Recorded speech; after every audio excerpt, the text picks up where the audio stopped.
Seguimos no Faladoiro hoxe na compañía de Maite Cancelo, de Xaime Barreiro e de Marta Álvarez. Hoxe cúmprese un ano da victoria de Alberto Núñez Feijóo nas eleccións autonómicas, unha cita cas urnas na que revalidou e ampliou a súa maioría absoluta, e hoxe, como non podía ser de outra forma, os voceiros das forzas parlamentarias galegas facían balance deste ano de goberno, o primeiro ano da legislatura, da segunda legislatura de Feijóo. No PP din que as cousas están levemente mellor, aínda que recoñecen pois o momento complicado que estamos a vivir, e o paro, por suposto, como principal preocupación, e na oposición, bueno, pois un pouco o que se espera, non? Vivimos peor que hai un ano. No PSOE din que o único bo é que queda un ano menos para que remate a legislatura. En xeral, din as forzas da oposición que se houbera hoxe eleccións, pois cambiaría moito o resultado. Eu non sei se vos credes que están no certo ou non. A ver, Maite. Pois, sinceramente, teríamos resultados? non. Sinceramente, non. Vimos ver, fai un ano estamos falando dun posible rescate. De feito, unha das armas arroxadizas na campaña foi que o adianto electoral facíase precisamente porque iba a haber un rescate en España e, polo tanto, Feijóo quería adelantar para non perder as eleccións. Evidentemente, pasa o ano, lonxe do rescate, a nosa economía mellora, de forma máis lenta do que nos gustaría. Quizá é o problema, queremos salir correndo, cando salimos como todavía moi coas pernas todavía convalecentes. Estamos dando pasos, pero non podemos correr. Pero sí que é certo que a famosa prima de risco, da que fai uns anos nadie falaba, mellorou moito, mellorou polo tanto o noso acceso á débeda e o pago pola mesma, pero tamén melloran indicadores da economía non só financeira ou monetaria, sino tamén economía real. As previsións do que está a acontecer este ano co crecemento económico é de unha amortiguación desa caída do PIB.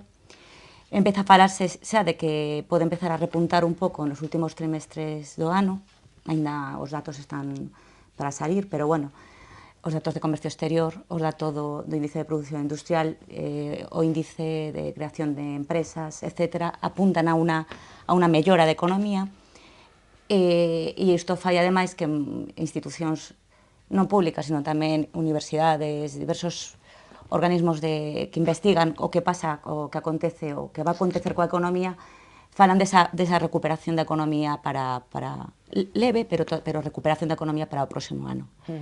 Polo tanto, Galicia como está? Pois, dentro desos indicadores do que falamos, Galicia está mellor, polo tanto, está mellor que outras comunidades no tema do déficit, no control da débeda, pero tamén no comportamento do comercio exterior da comunidade e no comportamento da propia industria, que foi ha sufrido moito a crise en Galicia, en España, en toda Europa, pero que parece que está a recuperarse. E ese sí que é un dato positivo. Se a industria empieza a recuperar, os outros, dado o tirón que ten sobre os outros sectores, pois para que podamos recuperar un poquinho máis rápido. O sea, que se houbera eleccións hoxe, ti crees que o resultado sería máis ou menos o que tivemos hai un ano? Imos a ver, cando hai unha crise como esta, as medidas que se adoptan son medidas duras, e polo tanto, políticamente se supón que poden ter un custe. Pero penso que as últimas enquisas que salieron seguían dando unha maioría absoluta ao Partido Popular. Penso, que este fin de semana creo que salió alguna. E xa fai un ano que estábamos en plena crise de forma coa economía moito peor do que está agora, en todos os termos. Feijóo conseguiu non revalidar, senón aumentar a súa presencia no Parlamento de Galicia. Polo tanto, que un ano despois que estamos un poquinho mellor, ou menos mal, penso que as cousas non deberían de cambiar. Bueno, pois Maite que non en términos electorales falando, claro. Maite que non se creo que nos dicen de a oposición. A ver, Xaime, ti que crees? A ver, se houbera eleccións hoxe, que resultado estaríamos analizando? A ver. É unha incrédula e non... É que eu teño un problema agora coa intervención da profesora Cancelo, de Maite. A ver. Ela é de economía cuantitativa e eu son, digamos, de economía social. Bueno. Pequenos matices. Non, digo xo por unha cousa, porque os fincapés que facemos un e outro en cales son as variables que nos guían para decir si salimos, si nos recuperamos, son distintas. Entón, eu, cando poño as consecuencias sociais da crise sobre a mesa, digo, bueno, aínda non empezamos a recuperarnos. Ojalá teñade razón, pero eu aínda non empecé a recuperar. Eu aínda quero decir os sectores sociais máis afectados pola crise. E nese sentido eu creo que a experiencia do goberno de Núñez Feijóo deste último ano, dos anteriores, é dunha persona que supo, vou a facer unha aceptación, supo xestionar ben a resignación ás circunstancias. As circunstancias veñenlle mal dadas e ela adaptouse a elas. Pero, claro, eso é o que tivo consecuencias demoledoras para os que iban detrás. E esa extremada dificultad en que se atopa o sistema sanitario, reconocida por el mismo no último debate de política xeral do Parlamento, a tensión que se xenera no aparello educativo, na universidade, en asuntos de investigación e as folgas, todas estas, están demostrando que esas decisións duras das que fala Maite, é verdad, son decisións duras e teñen consecuencias demoledoras sobre amplios sectores sociais. Bueno, eu creo que o presidente Cecais pudo ter un pouco máis de coraxe para non limitarse a asumir as circunstancias resignadamente, sino intentar facerlle fronte dunha maneira un pouco máis... Mira, o mellor non iba a ter máis recursos económicos para facerlle frente, pero sí sería bo que a xente pensase que Alberto Núñez Feijóo está ao frente das maiorías para loitar contra a crisis, e non dun dos lados lamentando que outro padeza, que iso é o que está sucedendo. E estou intentando ser o máis amable posible coa situación, dando, por suposto, as inocencias. É dicir, nesta crisis hai algúns moi gravemente perjudicados e outros non tanto.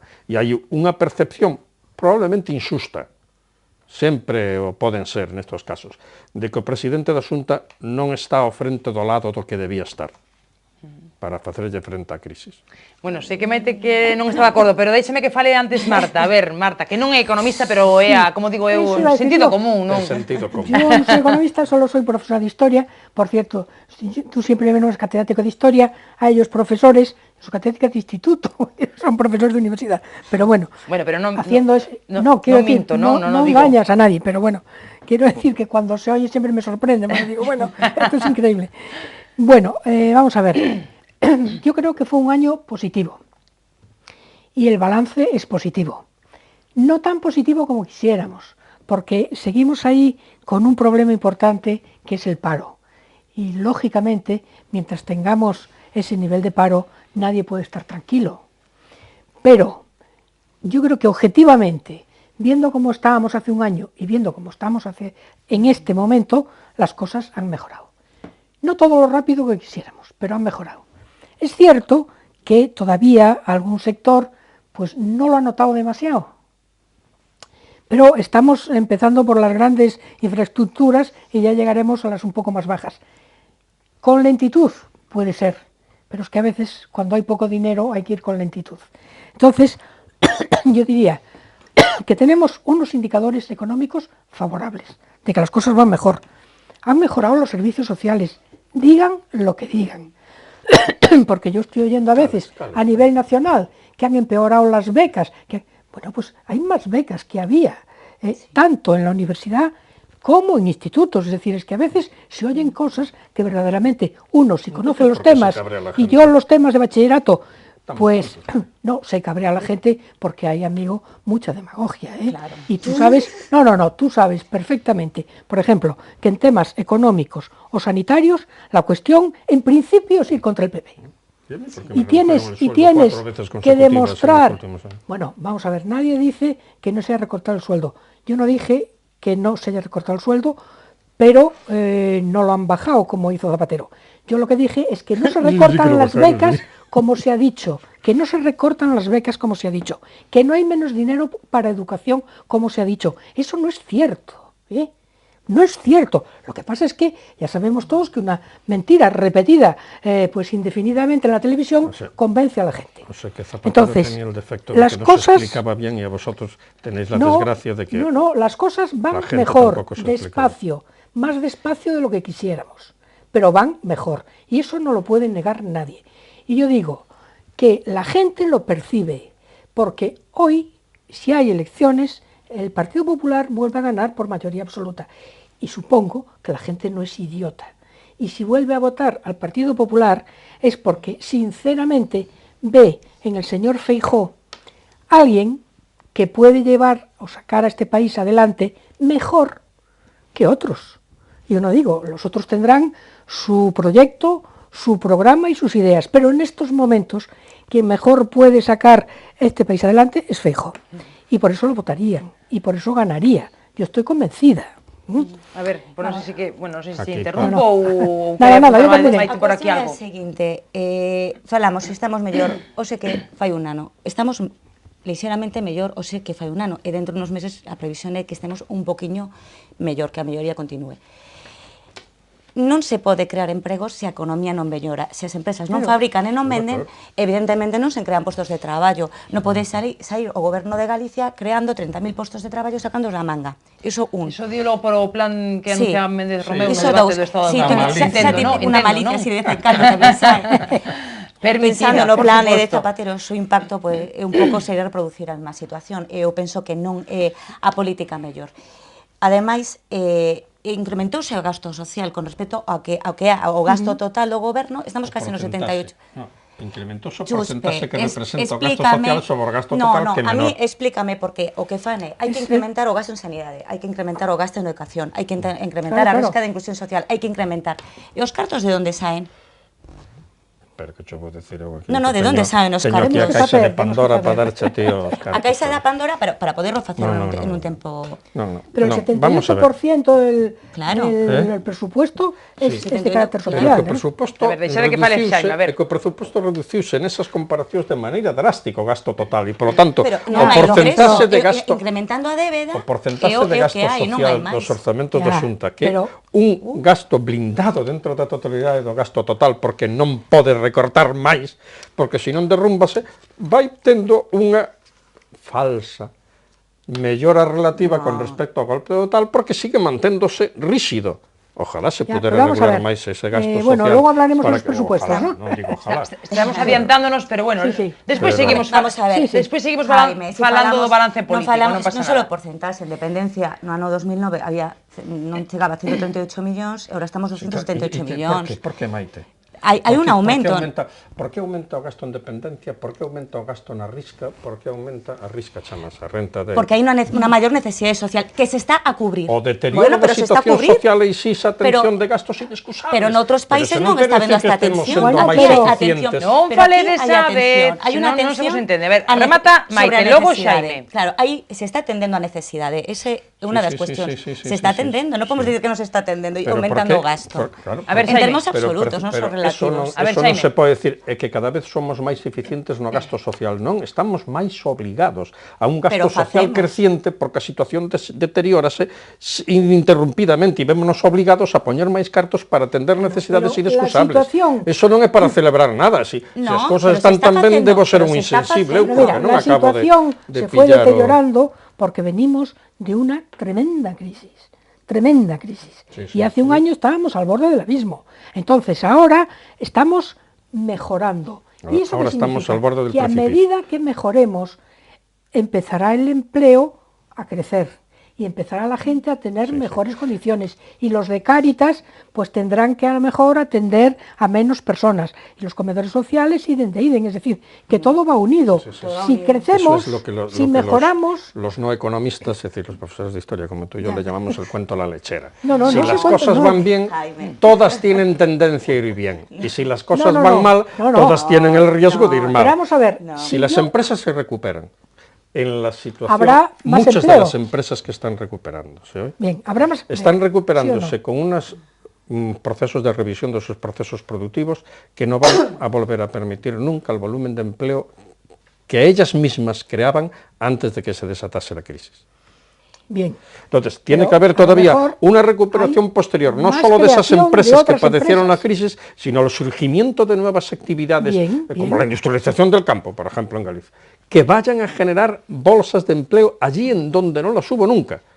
Porque la crisis ha roto muchas cosas. De acuerdo, en eso estamos de acuerdo. Entonces, pero eso no significa que no estemos levantando cabeza. Pero por ser, yo no estoy diciendo que no levantemos cabeza, pero digo que para esto, teniendo en cuenta eso, que la crisis cambió las reglas del juego, hace falta algo más que navegar en las circunstancias, hace falta tomar decisiones de más envergadura, más decididas, buscando cosas nuevas. Y esas, al presidente Feijóo no le salieron bien ninguna. Vamos a hablar de la construcción naval, vamos a hablar del sector lácteo. Digo que no le salieron bien ahora ya respondedes, a ver, que remata Xaime. Aquellas en que él se metió, reconociéndolas como cuestiones estratégicas importantes, se metió y también se precipitó, iba a decir cerrando acuerdos que no eran tales, bueno, dando por cerrados acuerdos que no eran tales. El problema solo por citar esos, el problema del sector lácteo, con la defenestración de la empresa esa, el problema de los barcos hoteles, con ya no se sabe qué, quién es el que tiene que decidir sobre eso, el problema del sistema financiero, en donde el asunto invirtió mucho dinero y mucho tiempo para buscar una solución de fusión frustrada. Es decir, solo esas tres cosas le salieron mal y son de ahora. Pero mira, a ver, la leche se está pagando como nunca. Sí. ¿Sabías, no? Sí. Bien. Y los productores de leche están contentos por primera vez de hace muchísimos años. Y Leche Pascual vuelve a hacerse con una empresa que se nos escapaba, bueno, que se hundía, que se hundió, que se recuperó. Mira, siempre nos podemos poner tú y yo a decir,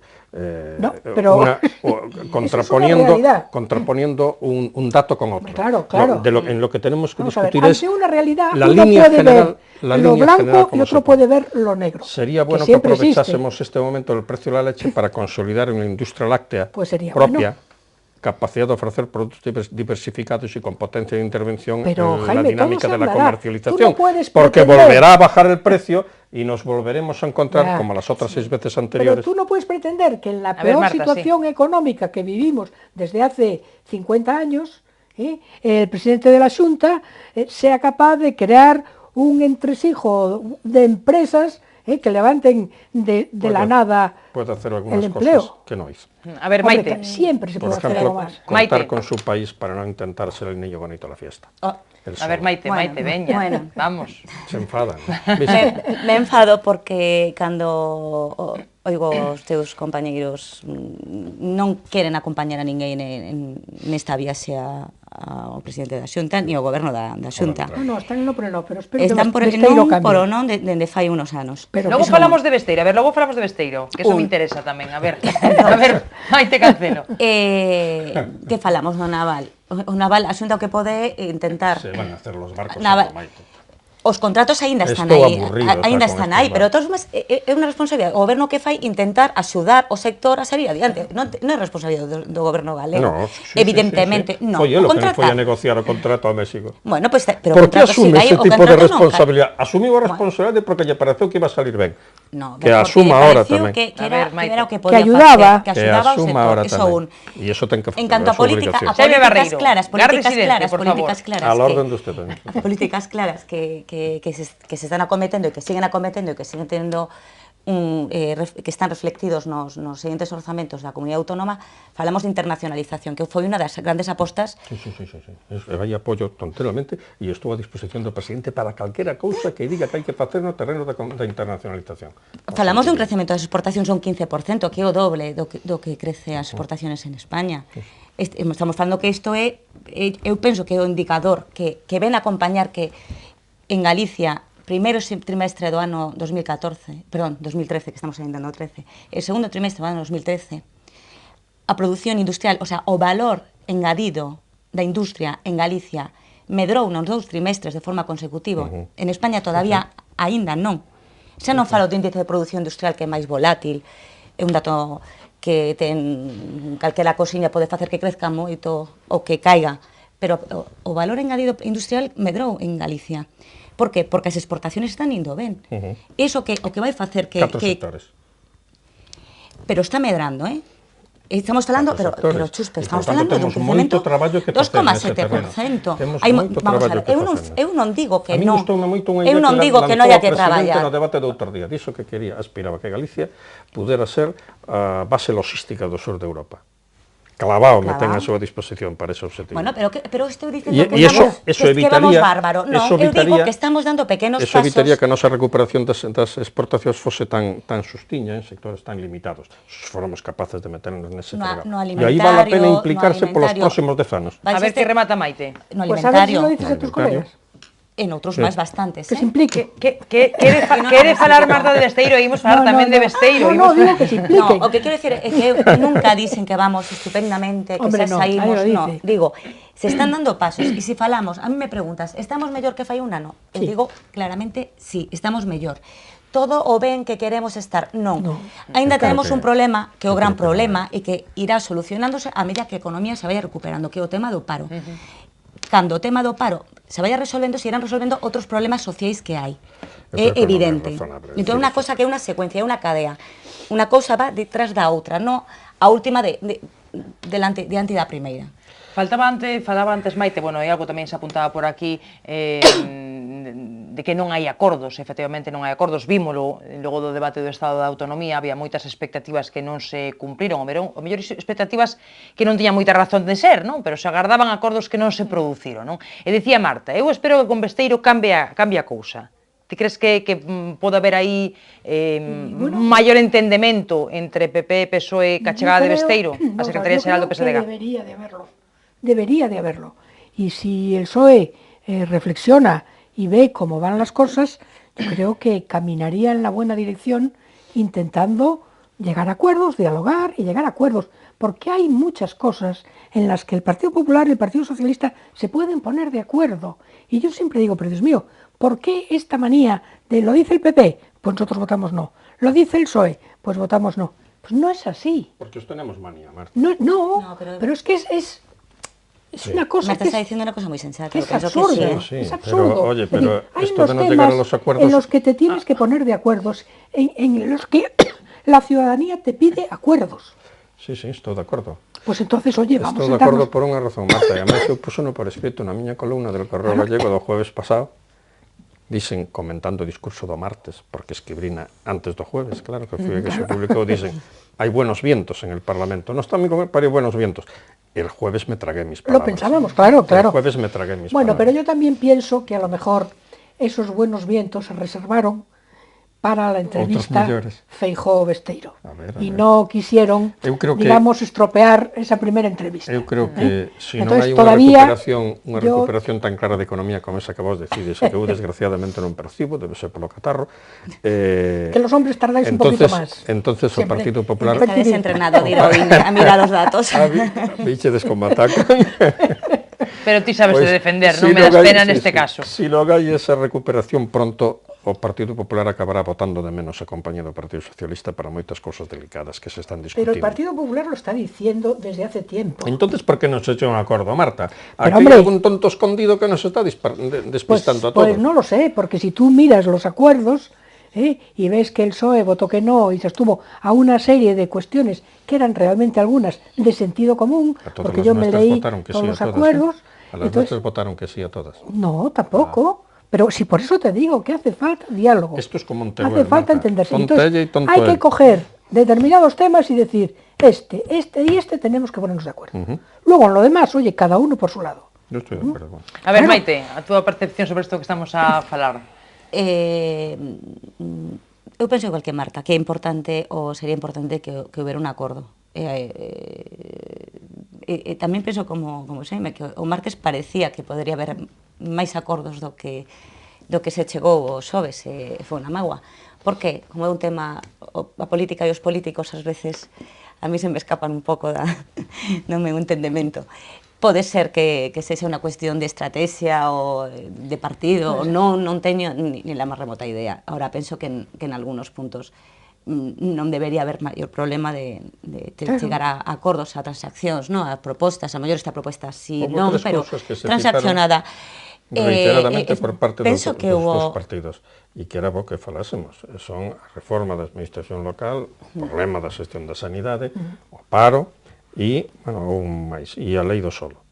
O propio presidente convocou a lei. Eu engadiría iso desenvolvemento rural para facer frente ao problema de despoboamento. Son cuestións moi gordas, que non se van a resolver nun ano, nin en 5, pero necesitan poñer en marcha estrategias de longo plazo e, por tanto, acordadas. Esa me refiero co desenrolo rural, incluindo eso. Son desas moi largas que requiren políticas de moi largo alcance que non teñan idas e voltas, refluxos e fluxos, e, polo tanto, é necesario falar delas, porque senón non van a dar resultados fructíferos. Claro, pero también necesitamos estabilidad en los partidos, ¿entiendes? Y que no estén cambiando los líderes, porque si no, ¿con quién hablas? No, pero vamos a ver, últimamente, el PSOE pues estaba en una situación que no sabías muy bien quién iba a ser, digamos, el cabeza del PSOE aquí en Galicia y tal, y tampoco puedes hacer muchos pactos con una persona que piensas que a los 15 días te la van a cambiar. Por eso te digo que yo creo que ahora lo lógico es que Feijóo y Besteiro se sienten, hablen, sin largar a la prensa todo, porque hay cosas que es mejor, no por ocultar, sino porque se consiguen más acuerdos tranquilamente, serenamente, sin airear las cosas, y se puede llegar a muchos consensos buenos para Galicia. Unha das medidas aprobadas no debate do Estado de Autonomía foi a reducción de deputados, e precisamente xe dicían en AGE que vendo as enquisas que non lle son favorables, pois o PP prepara un pucheirazo, non? Sí, Era a palabra que utilizaba Marta Rí, claro, que me explique por qué, a ver, que me explique por qué. No, hombre, el año pasado también decían que celebraron las elecciones porque si no se perdían, no sé qué, y luego tuvo 41. Pero vamos a ver, es que por esa regla de 3, cuantos más diputados mejor. Entonces, 1000 diputados. Efectivamente, el Estatuto de Galicia señala el margen, ¿no? Pero quiero decir que a mí eso de que cuantos más diputados, más representantes, pues yo no creo en eso. Es decir, es igual. Porque estamos pillados na discusión desta cuestión, se ao final resulta que ninguén ten un objetivo claro con ela. Desde logo non pode ser o de aforrar, reducir o número de diputados nunha cantidad. Non sei porque hai un montón de discusións neste país que nos metemos nelas, estamos todos encerrados. Por exemplo, porque nesta levamos un montón de meses. Claro, pero exactamente, para que estamos discutindo isto? Que é o que estamos procurando en esta cuestión? Bueno, pero eu creo que con 61 diputados son suficientes. E con 2 o mellor tamén, e con 4. Hombre, con 2 e con 4 ya sería máis complicado, pero... que me dis que enchea con... Sí, claro que chean, pero se habendo un número, por que discutimos que hai que modificarlo? Esa é unha cuestión crucial. Hai outras moitas cosas do Parlamento, que a mí gustaríame sentarse unha vez e coller o reglamento inteiro. Hombre, vamos a ver. Tú no puedes levantarte y dar un puñetazo en la mesa al presidente de la Xunta.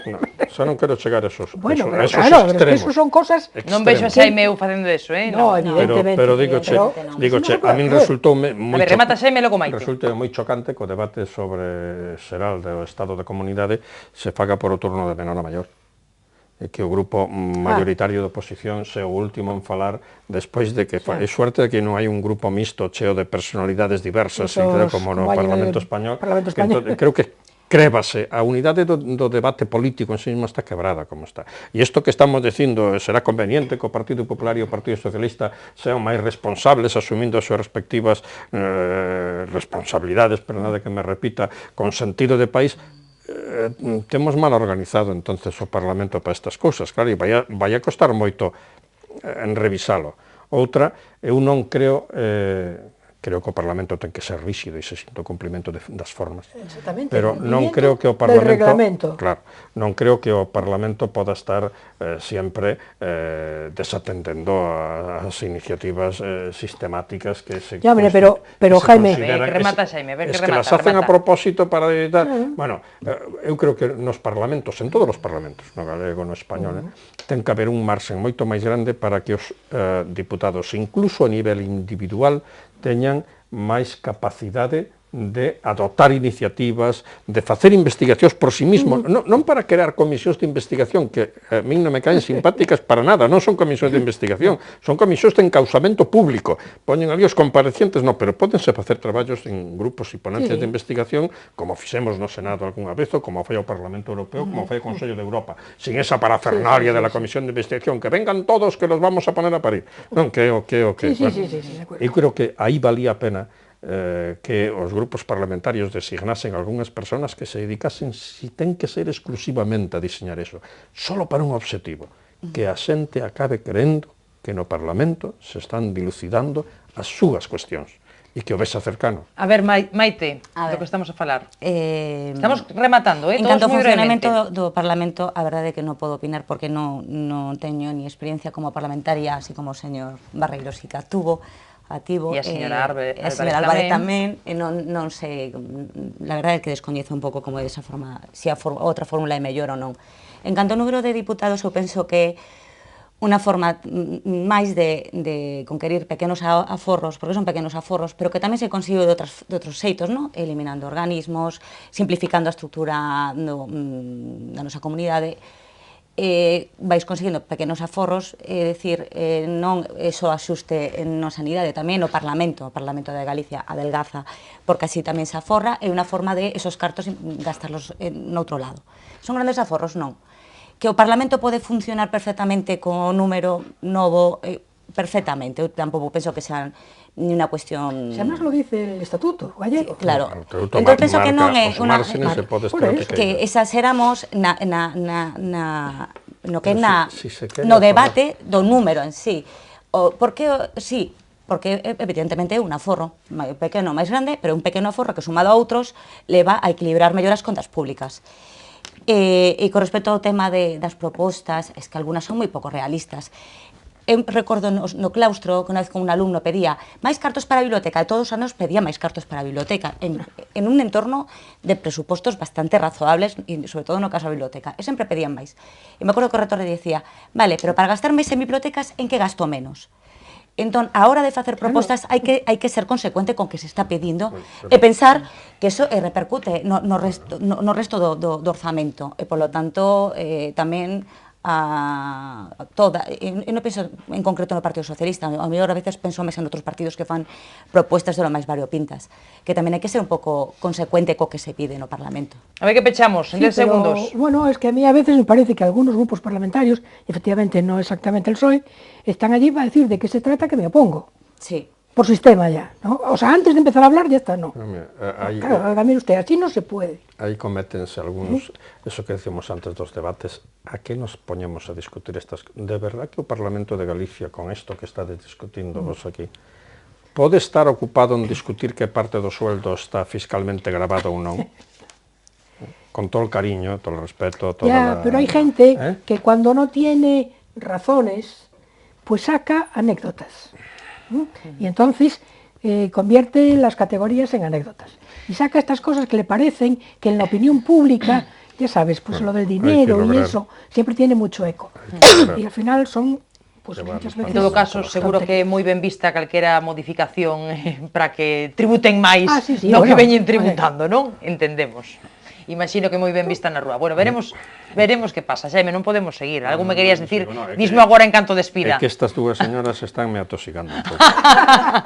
Bueno, pois deixemos descansar, que hoxe levastes molla dura para vir ao faladoiro. Moitas grazas aos tres, hoxe especialmente, que sei que vos costou un pouquiño máis. Grazas a Maite, a Xaime e a Marta por acompañarnos, como sempre un placer para nós, e agardamos vervos, por suposto, a Xiña. Grazas a todos por seguirnos un día máis. Mañá volvemos a hora de sempre para analizar como queremos facer sempre a actualidade que deixa a xornada.